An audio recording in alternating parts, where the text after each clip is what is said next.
Saludos mortales, amigos y hermanos en la fe. Les saluda por acá su amigo y hermano en Cristo, Amós Hidalgo Acosta.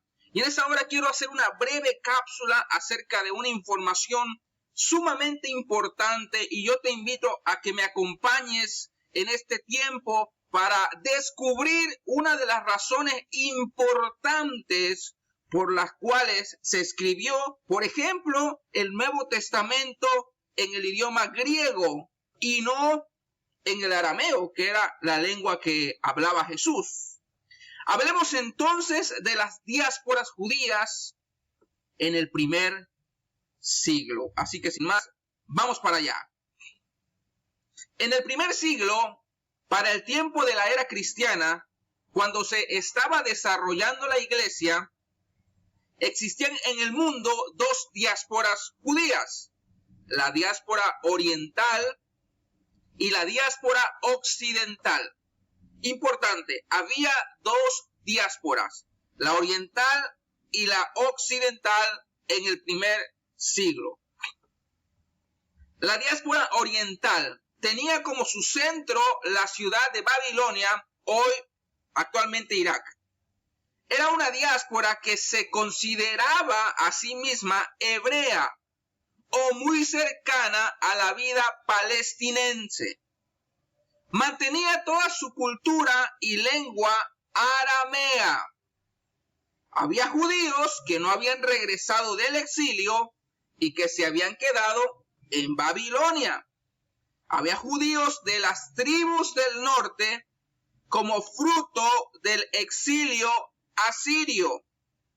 Ojo con esto, esta diáspora incluía israelitas de las 12 tribus, es decir, de los dos reinos, del reino del norte y del reino sureño. En el siglo I, las 10 tribus no estaban perdidas. Quiero leerles el primer versículo del primer capítulo de Santiago o de Jacobo. Santiago, siervo de Dios y del Señor Jesucristo, a las 12 tribus que están en la dispersión. Salud o salvación. Es decir, que para el siglo I se sabe dónde están las 10 tribus. No estaban perdidas. Hablemos ahora de la diáspora occidental. Eran todos aquellos judíos dispersos entre todas las naciones, esas naciones europeas de aquel entonces, por así decirlo. Era la diáspora helenística. Eran aquellos judíos que habían abrazado las costumbres, la cultura y la lengua griega. Eran judíos que hablaban griego. Tenemos, por ejemplo, Saulo de Tarso. Pero que hablaban griego, pero practicaban el judaísmo. En esta diáspora solo había dispersos del reino sureño, mientras que en la diáspora oriental había israelitas de las 12 tribus. Pero en la diáspora occidental, la diáspora helenística, solo había dispersos del reino sureño. Y vamos a ponernos en contexto respecto a las lecturas sinagogales del primer siglo. En las sinagogas, tanto de las diásporas como de Israel, porque los de la diáspora acudían por lo menos cada año al templo, a Israel, a Jerusalén, y tenían contacto con las sinagogas. Ahora imagínense esos judíos que viven fuera y que no hablan arameo, que hablan griego.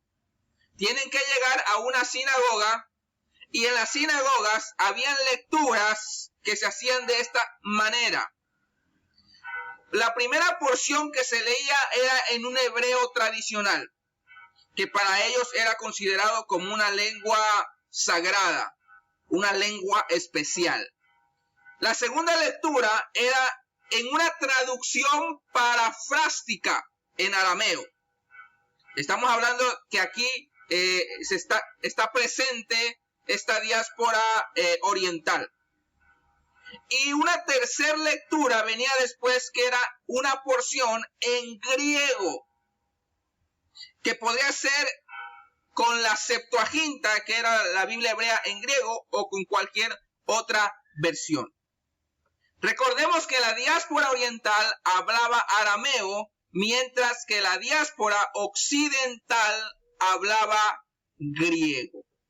Tenemos un caso especial, por ejemplo, en Nehemías 8:8, cuando nos dice la Biblia que Esdras lee el libro de la ley al pueblo, pero así dice, y leían en el libro de la ley de Dios claramente y ponían el sentido de modo que entendiesen la lectura.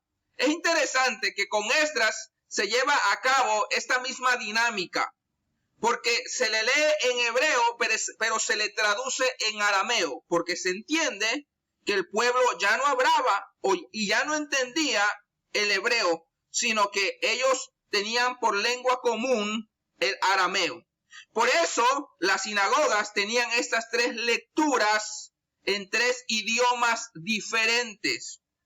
La misma razón por la que se escribe la Biblia hebrea en griego, que tenemos por ejemplo la Septuaginta, es la misma razón por la cual el Nuevo Testamento se escribió en griego. Bueno, eso es todo y muchas gracias.